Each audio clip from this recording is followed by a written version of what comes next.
নয়াদিল্লির ক্ষমতার গলিতে অস্থির পায়চারি। প্রধানমন্ত্রী নরেন্দ্র মোদীর কার্যালয়ে চলছে আলোচনা। টেবিলে ছড়িয়ে আছে গোয়েন্দা প্রতিবেদন, বাণিজ্য চুক্তির নথি আর বাংলাদেশের নতুন সরকারের পদক্ষেপের বিশ্লেষণ। মোদী, যিনি একদিন দক্ষিণ এশিয়ার রাজনীতির দাবার বোর্ডে একছত্র আধিপত্য বিস্তার করেছিলেন, এখন মুখোমুখি এক অপ্রত্যাশিত প্রতিপক্ষের, মোহাম্মদ ইউনূস। বাংলাদেশকে নিয়ন্ত্রণে রাখার জন্য মোদীর সব কৌশল, বিজেপির আগ্রাসী নীতি, এমনকি তাদের গদি মিডিয়ার প্রচার যন্ত্রও মুখ থুবড়ে পড়ছে। বাংলাদেশ, যাকে মোদী একটি দুর্বল প্রতিবেশী ভেবেছিলেন, এখন তার বুদ্ধি আর কৌশলের জালে ভারতকে জড়িয়ে ফেলছে। সীমান্তে এখন শুধু কাঁটাতার নেই, আছে অর্থনৈতিক যুদ্ধের উত্তপ্ত ধোঁয়া। একটি নতুন খেলা শুরু হয়েছে, যেখানে চাল চালছেন দুই নেতা, একজন রাজনীতির পুরনো খেলোয়াড় আর একজন নীতির নতুন আয়না। কয়েক মাস আগে মোদীর সরকার একটি সিদ্ধান্ত নেয়, যা দক্ষিণ এশিয়ার রাজনৈতিক ভূগোলে ভূমিকম্পের মতো আঘাত হানে। বাংলাদেশের জন্য ভারতের ট্রান্সশিপমেন্ট সুবিধা বন্ধ করে দেওয়া হয়। এই সুবিধার মাধ্যমে বাংলাদেশ ভারতের স্থলপথ, বন্দর, বিমানবন্দর ব্যবহার করে বিশ্বের সঙ্গে বাণিজ্য করত। কিন্তু হঠাৎ সেই দরজা বন্ধ হয়ে যায়। ভারতের পররাষ্ট্র মন্ত্রণালয়ের ব্যাখ্যা ছিল, তাদের বন্দরে ভিড় বেড়ে গেছে, বাংলাদেশি পণ্যের কারণে স্থানীয় ব্যবসায়ীরা ক্ষতিগ্রস্ত হচ্ছেন। কিন্তু এই ব্যাখ্যা ছিল একটি ছলনা। বাংলাদেশ থেকে আসা পণ্যের পরিমাণ এত বেশি নয় যে ভারতের বন্দরে স্থান সংকট হবে। তাহলে কেন এই সিদ্ধান্ত? এটি ছিল বাংলাদেশের নতুন সরকারের ওপর চাপ সৃষ্টির একটি কৌশল। বিশ্লেষকরা বলছেন, এমন কৌশলের পেছনে আসলে কারণ, বাংলাদেশের মাথা উঁচু করে এগিয়ে যাওয়া কিছুতেই সহ্য করতে পারছেন না মোদী। কারণ হাসিনার আমলে বাংলাদেশকে একচেটিয়া ব্যবহার করেছে ভারত, শুধু নিয়েই গেছে, দেয়নি কিছু। ভারতের সঙ্গে একতরফা দেওয়ার সম্পর্ক বাংলাদেশের স্বাধীনতা ও সার্বভৌমত্বের জন্য হুমকি হয়ে দাঁড়িয়েছিল।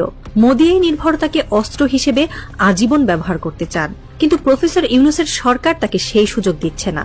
সেই ক্ষোভ থেকে ট্রান্সশিপমেন্ট সুবিধা বাতিল করেছে ভারতের হিন্দুত্ববাদী সরকার।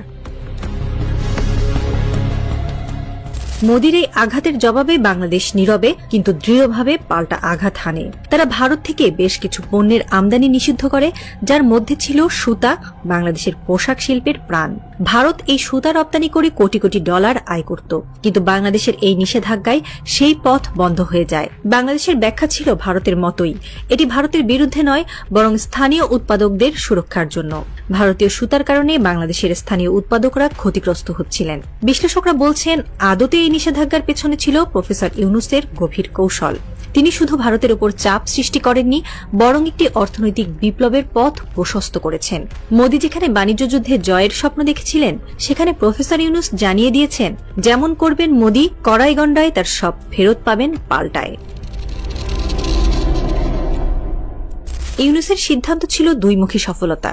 প্রথমত, স্থানীয় সুতা উৎপাদনকারীরা স্বস্তির নিঃশ্বাস ফেলেছে, ডলার বহিঃপ্রবাহ হ্রাস পেয়েছে। দ্বিতীয়ত, ভারতের অর্থনীতির একটি নির্ভরযোগ্য বাজার ধসে পড়েছে। সবচেয়ে বেশি ক্ষতিগ্রস্ত হয়েছে পশ্চিমবঙ্গ, যেখানে বাংলাদেশ ভিত্তিক ব্যবসার ওপর অনেক কিছু দাঁড়িয়ে আছে। পশ্চিমবঙ্গের ব্যবসায়ীরা প্রকাশ্যে মোদীর সিদ্ধান্তের বিরুদ্ধে ক্ষোভ প্রকাশ করেছেন। তারা বলছেন, দিল্লির সিদ্ধান্ত গুজরাট বা উত্তর ভারতের জন্য নেওয়া হলেও ধ্বংস হচ্ছে পূর্ব ভারতের প্রাণ, বাংলাদেশ সংযোগ। প্রতি বছর প্রায় 10 বিলিয়ন ডলারের বাণিজ্য আজ হুমকির মুখে। রাজনৈতিক বিশ্লেষকরা আরও বলছেন, পশ্চিমবঙ্গে বিজেপির রাজনৈতিক ভবিষ্যৎও এই সিদ্ধান্তের ফলে ক্ষতিগ্রস্ত হতে পারে।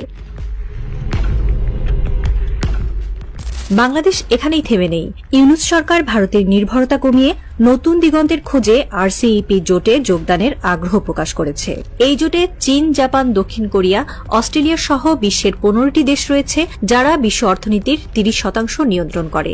RCEPর সদস্য হয়ে বাংলাদেশ নতুন বাজারে প্রবেশ করতে চায়। এতে ভারতের উপর একক নির্ভরতা কমবে এবং বাংলাদেশ একটি বৈচিত্র্যময় বৈশ্বিক চেইনের অংশ হয়ে উঠবে।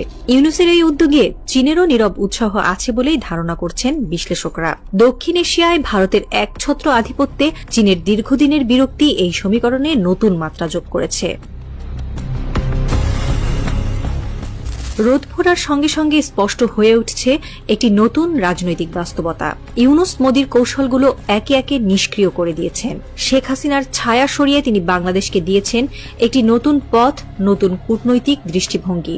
ভারত বাংলাদেশের বাণিজ্য যুদ্ধের পরবর্তী অধ্যায় কি হবে তা এখনো অজানা। তবে একটি সত্য ইতোমধ্যেই ইতিহাসে লেখা হয়েছে, বাংলাদেশ এখন আর কারো অনুকম্পায় চলে না। তারা নিজের পথ নিজেই খুঁজে নিচ্ছে। নতুন অর্থনীতির কারিগর প্রফেসর ইউনূস হয়তো এক নতুন দক্ষিণ এশিয়ার গল্প লিখছেন, যেখানে বাংলাদেশ শুধু অনুসরণ করে না, নেতৃত্ব দেয়।